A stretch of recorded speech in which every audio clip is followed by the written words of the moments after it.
मंगळ सुखी हो, कल्याण हो, दुःख मुक्त हो, म्हणजे एवढं शेवटचा शब्द आहे, तुला निर्वाणाचा साक्षात्कार हो. हे आईला नाही समजत, हे भक्त बुद्धाला समजतो.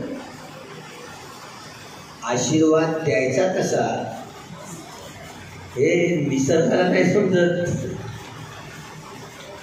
निसर्गाला तेवढी अक्कल नाही, पण जो बनलाय ना तो त्याच्या नियमांनी बनला. नियमांनी बनला तो नियम मग तोडू शकत नाही. निसर्ग त्याच्या नियमाने चालतो, त्याचा तो स्वभाव बनलाय. निसर्गाचा स्वभाव काय आहे? उत्पन्न होऊन नाश पावणार. उत्पादवय धर्मिनो. निसर्गाचा नियम, निसर्गाचा स्वभाव, निसर्गाचा धर्म उत्पन्न होऊन नाश पावणार. हे जेवढं काही दिसतं ना, जेवढं दिसतं आपल्या डोळ्याला, ते सगळं उत्पन्न होऊन नाश पावणार आहे. म्हणजे अनित्य आहे, ते नित्य नाही, सातत्यानं बदलत राहतं. आशीर्वाद बदलतो का? आशीर्वचन, बुद्धाचं वचन आहे, त्या आशीर्वाद देतात. तो आशीर्वाद कुणाला माहिती असतो? तो बुद्धाला माहिती. आशीर्वचन द्यायचं कसं हे बुद्धाला माहिती पडतं. वेगवेगळ्या बुद्धत्व प्राप्त करताना वेगवेगळ्या प्राण्यांमध्ये जन्म घेतला. तुम्ही आम्ही तसेच आलो. नरक लोकातून आलो, प्रेत लोकातून आलो, असुर लोकातून आलो, तिर्यक, पशु, पक्षी, चीड, पाखरू, माकोळे, मुंग्या, मच्छर, विचडं, गेचोड्या, आम्ही तुम्ही बेडकं बुडकं होऊन आलो. म्हणजे अपाय गतीचे जेवढे जेवढे संस्कारांचा संग्रह होता तो अजूनही संपलेला नाही. तो भरून आहे, बरं सगळ्यांमध्ये आहे. नरक लोकांचा, प्रेत लोकांचा, असुर लोकांचा आणि तिर्य, पशु, पक्षी, प्राणी, चीट, पाखरू, मच्छर, मुच्छर इत्यादी सगळ्या प्राण्यांचा हा जो संग्रह आपल्या मनामध्ये आहे, तरी देखील आपण दुर्लभ आपल्याला मनुष्य जीवन प्राप्त झालं. कशामुळं? आपल्या पुण्यकर्मामुळे. तुम्ही सगळे लोक म्हणजे ते हिंदू असो, बौद्ध असो, जैन असो, शीख असो, यहुदी असो, ईसाई असो, मुस्लिम असो, ब्राह्मण असो, ब्राह्मणेतर असो, काळे असो, गोरे असो, या देशातले की त्या देशातले, अशा प्रकारची वेशभूषा की तशा प्रकारची वेशभूषा धारण करणारे, अशा प्रकारची बोलीभाषा की तशा प्रकारची बोली बोलणारे, या वंशाचे असो दे की त्या वंशाचे असो, ज्या अर्थी आपण मनुष्य प्राणी म्हणून जन्म घेतला. हे कधी मनुष्य प्राणी म्हणून जन्म होतो? हे कुशल विपाक उपेक्षा सहगत संतिरण चित्त. हे चित्त उत्पन्न झाले. हे चित्त कधी उत्पन्न होतं? जेव्हा अलर्टनेस असतो, जागृतपणा असतो. सो सतो संपजान. हे भगवान बुद्धाला ओळखताय तर दुसऱ्याला ओळख नाहीये. हे दुसऱ्याला अजूनही नाही समजलं. ही जन्माची ही जी प्रक्रिया आहे ना, की कोणतं चित्त उत्पन्न झालं तर कोणत्या प्राण्याची उत्पत्ती होते, हे सर्वत्र बुद्धांना सगळे जे मनुष्य प्राणी, नरक लोक, प्रेत लोक, असुर लोक, तिर्यक, पशु, पक्षी, चतुर्मार, धन्वंता देवता, चतुर्महाराजी देवता, यावंतिसा देवता, यामा देवता, तुष्टा देवता, निमाडते देवता, परिमित वसो देवता, महाधर्मराजी देवतांपासून हे कनिष्ठका देवतांपर्यंत आकाशा नंचायतनं, विज्ञानांचायतनं, अकिंचन्यायतनं, देवसंज्ञानासंज्ञायतनं, 31 प्रकारची काया धारण करणारे प्राणी, 31 ते 4 अरूप ब्रह्मलोक दिसतात, त्या 12 प्रकारचे चित्त असतात. त्यांना शरीरच नसतं म्हणून त्यांना अरूप ब्रह्मलोक म्हणतात. त्यांचं खूप प्रदीर्घ आयुष्य आहे, आपल्याला डोळ्याला दिसत नाही, अदृश्य आहे. भगवान बुद्धांच्या बुद्ध चक्षुला ते दिसतात, त्यांना पाहता येतं, त्यांना जाणता येतं, त्यांना आतलं बाहेरचं या सगळ्या प्रकृतीतलं निसर्गाचं रहस्य माहिती होतं. अशी एकही वस्तू शिल्लक राहत नाही की ज्याचं ज्ञान त्यांना नसेल. संपूर्ण ज्ञानी म्हणून त्यांना सम्यक संबुद्ध असं. सम्यक संबुद्धांना कसं आशीर्वाद द्यायचा, जो पहिला आशीर्वाद माहिती नाही. आपण लहानांना कमी भाव देतो, मोठ्यांना जास्त भाव देतो की नाही? साहजिक आहे. मोठा माणूस खूप आपल्या घट्टे सोसत जीवनातला चढाव उतार पाहत गेलेला असतो. त्याने अनेक अनुभवांचा संग्रह केलेला असतो म्हणून त्याचा मानसन्मान तर केला असतो. बाबा याला त्याला कलकल म्हाताराला जीवनातले चढाव उतार पाहिले असते. आपल्याला वाटतं हे बुद्धीच्या जोरावरचे चढाव उतार हे शुष्क आहेत, कारण बुद्धीला सीमा आहे. कोणत्या प्राण्याची बुद्धी कशी असते हे तथागतांना माहिती असते, कारण ते अभिज्ञा ज्ञानी असतात. बुद्ध चक्षु त्यांना प्राप्त झाले असतात. त्यामुळे पहिला आशीर्वाद या सिद्धार्थ गौतमाला, ज्याचं नाव सिद्धार्थ गौतम, याचं पूर्व पहिलं जीवन बोधिसत्वाचं. सिद्धार्थ गौतमाला बुद्धत्व प्राप्त करण्यासाठी त्यांच्या बोधिसत्वाचं जे जीवन काळ आहे ना, 4 असंख्य 1 लाख कल्प. तापस सुमेध नावाचा हा पहिला बोधिसत्व. बोधिसत्वाचं सिद्धार्थ गौतमाचं प्रथम जीवन. तापस सुमेधापासून तर सिद्धार्थ गौतमापर्यंत या महाबोधिसत्वाचा हा जीवन प्रवाह इथपर्यंत 4 असंख्य 1 लाख कल्प एवढ्या बोधिसत्वाच्या जन्माच्या आपल्याला 550 दिसतात. त्या पहिल्या तापस सुमेध भगवान दीपंकर सम्यक संबुद्ध होते. त्यांच्याकडून पहिला हे अमरावती नगरी आहे ना, आंध्र प्रदेशाची राजधानी, जिथे नाला होता, दीपंकर सम्यक संबुद्ध बुद्धं शरणं धम्मं शरणं संघं शरणं गच्छामि याचा संघ येतोय. आणि या तापस सुमेधला माहिती पडतं 8 लोकी ध्यानांमध्ये परिपूर्ण आहे. लोकीय ध्यान हे चिखल आहे, त्या चिखलन त्यांचे पाय भरतील म्हणून हरिणाचं चामडं टाकतंय त्याच्यावर, वेळेवर सुधरत नाही त्याला, आणि त्याच्यावर उरावर पडून राहतो, जेणेकरून माझ्या पाठीवर पाय देऊन तथागत दीपांकर भगवान दीपांकर सम्यक संबुद्ध झाले. त्यांचे पाय चिखलाने घाण होणार नाही. आणि मग ते चामडं टाकलंय, बस असा उरावर बसून राहिलाय, उरावर आधारावर. तथागत भगवान दीपांकर सम्यक संबुद्ध जवळ आले आणि ते कशी पाय देतील माणसाच्या माझ्या पाठीवर. भलाय खूप श्रद्धावान माणूस दिसतो रे, आमचे पाय चिखलाने घाणवू नये म्हणून स्वतः मृगाचं चामडं टाकलं आणि आपण स्वतः असा उरावर पडून राहिला, जेणेकरून त्यांच्या पाठीवर पाय देऊन मी आणि सारा संघ जाईल.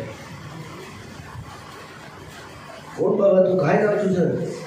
काही बोललं नाही.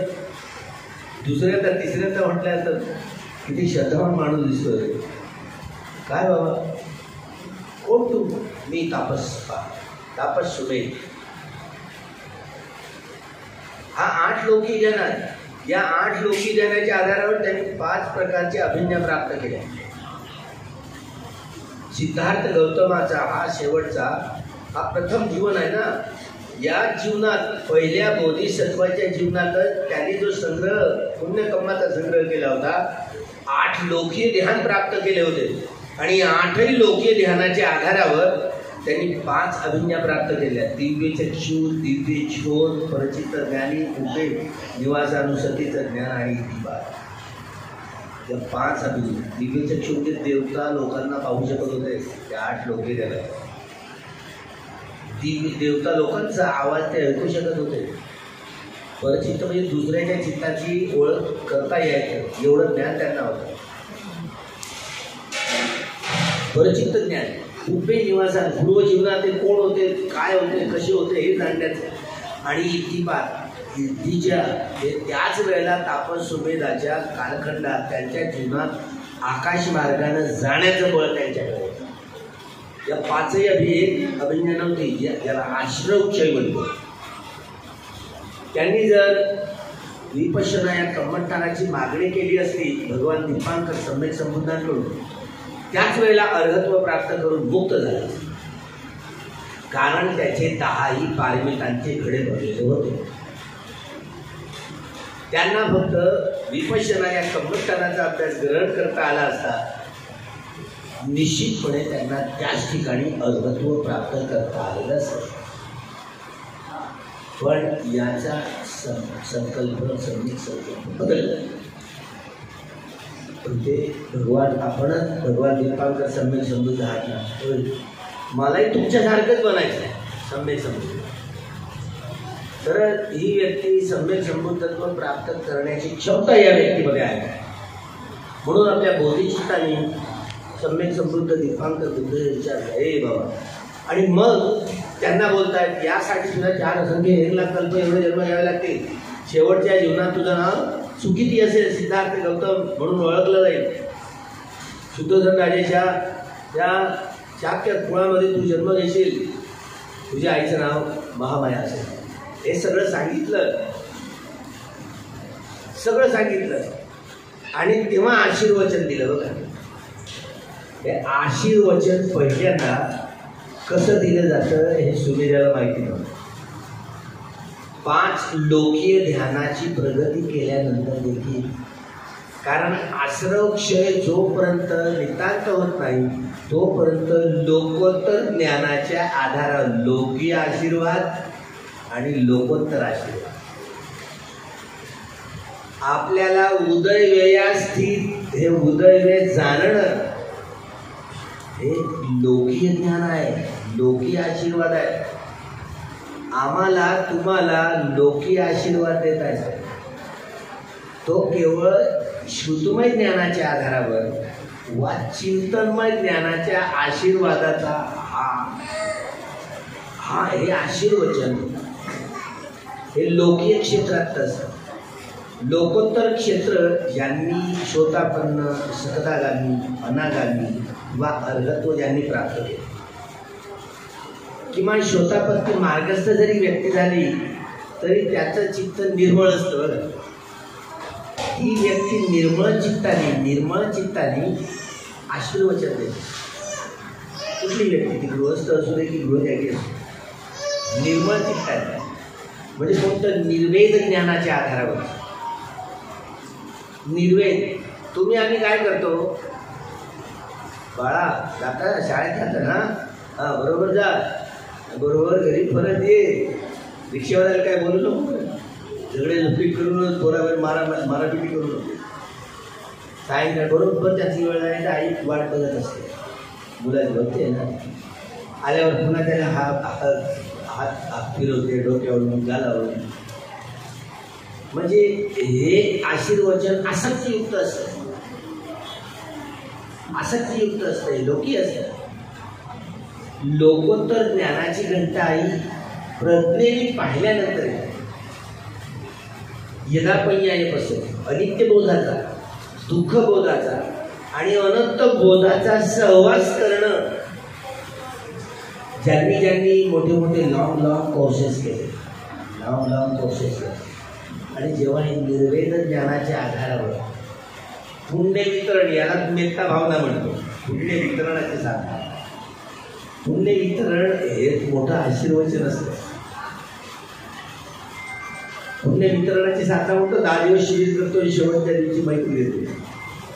पुण्य वितरण म्हणजे आपण जे 10 दिवस जे ध्यान केलं, या ध्यानामध्ये जेवढा विकारांचा संग्रह दूर झाला असेल तेवढं चित्त निर्मळ झालं. आणि या निर्मळ चित्ताचा हा संपूर्ण निर्वेद ज्ञानाच्या आधारावर हे पुण्य वितरण केलं जातं. हे आशीर्वचन हे असतं. जे फार थोड्या लोकांना दिलं जातं, हे जेव्हा आचार्यांचं ट्रेनिंग होतं की नाही, आचार्यांचं ट्रेनिंग, ते आचार्य धम्मा आसनावर बसतात. ते काय करतात, ते तुमच्याकडे लक्ष ठेवतात ना, ही व्यक्ती आनापानचा अभ्यास बरोबर करते की नाही,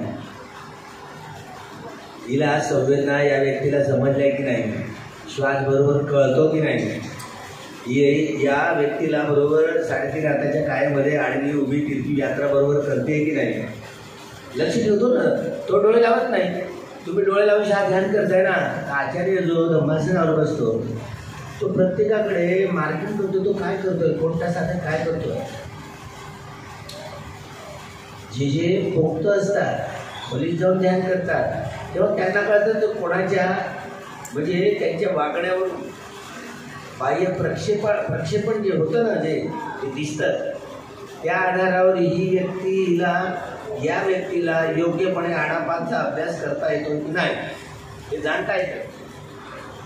तो काय करतो, तो मैत्रीच करतो. धम्मासनावर बसून मैत्रीच करतो. तो आपल्या कुटीत किंवा शून्यागारात जाऊन ध्यान करतो.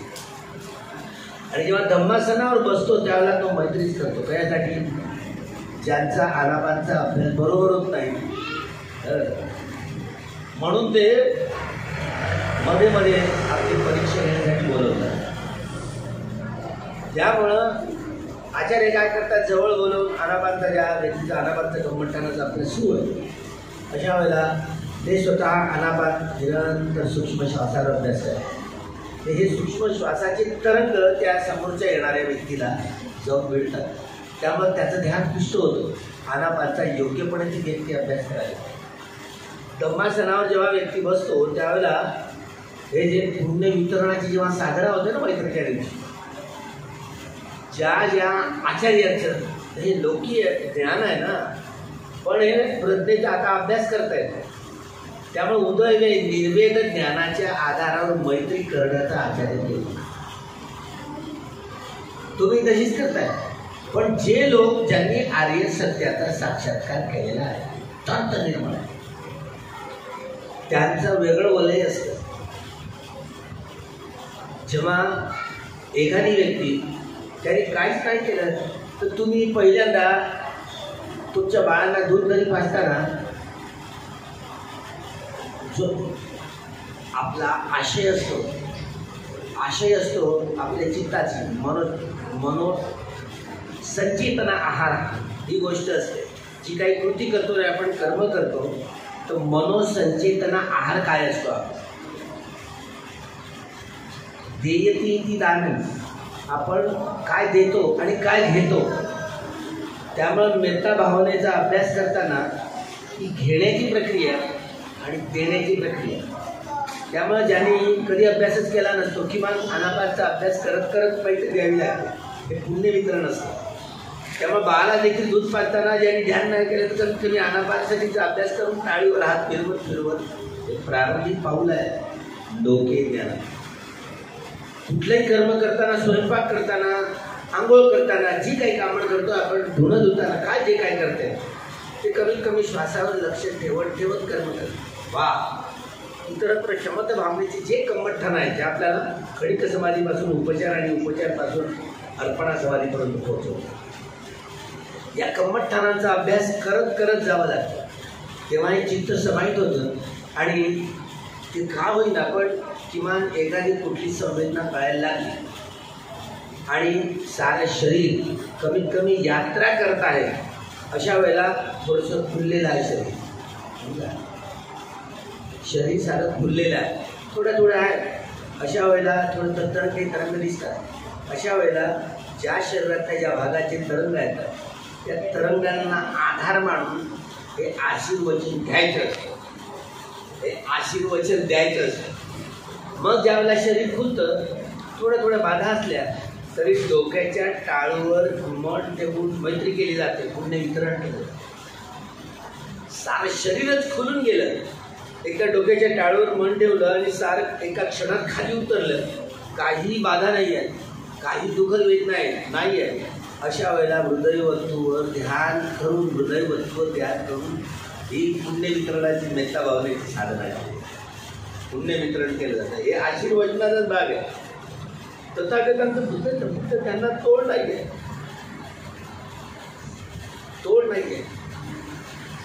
त्यामुळे मोजमाप करताना ज्यांच्या संस्काराचा संग्रह हा कमी होत जातो. त्यांचं हलकं चित्त असतं.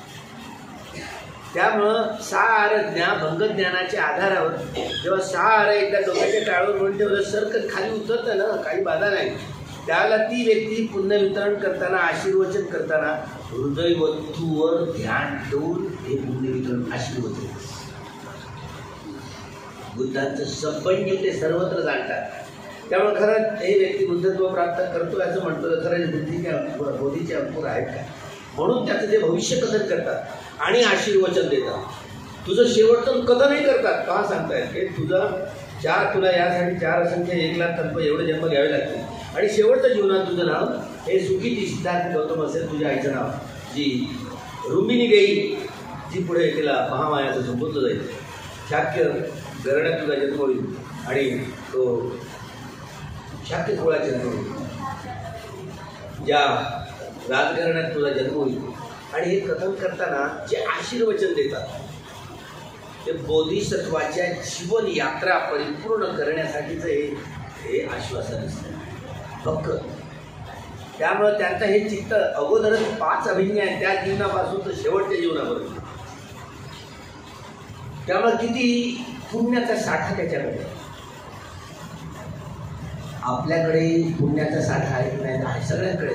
हिंदू असो, बौद्ध असो, जैन असो, शीख असो, यहुदी असो, इस्रायल असो, मुस्लिम, ब्राह्मण, काय गोरे, या देशातले त्या देशातले कुणी असू दे, सगळ्यांच्याकडे हा साठा आहे. बोधीचा अंकुर आहे.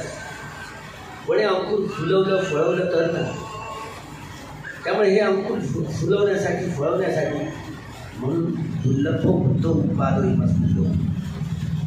बुद्ध पाहिजे, बुद्धाचं ज्ञान पाहिजे, बुद्धाचा सद्धम्म पाहिजे.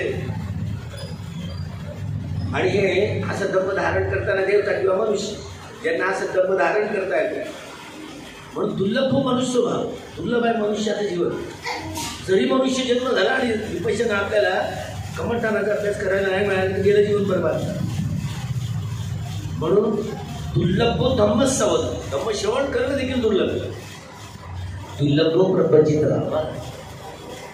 हे इकडे पाहिल्यावर तुम्हाला कसं वाटतं? इकडे हा श्रवण इकडे पाहिल्यावर कसं वाटतं? बरं वाटतं ना. हे जीवधारी आहे. जीवन म्हणजे कपडा नाही आहे, काशाय वस्त्र आहे. हे भवचक्र दुःखचक्र तोडून टाकण्यासाठी हे काशाय वस्त्र बुद्ध शासनाचं खूप मदतगार साहेब होतं. किलेही जातमध्ये ज्याला भवतृष्णाचा संग्रह असतो ना, त्याला मुळासकट प्रहाण करण्यासाठी ते काशाय वस्त्र ग्रहण केलं. सब दुःख निसरण निपाण असं चित्रण काय मन बनते एकदम कासा म्हणतात वा कंपा देत मन बनते उभा सर्व प्रकारच्या दुःखातून सुटका करून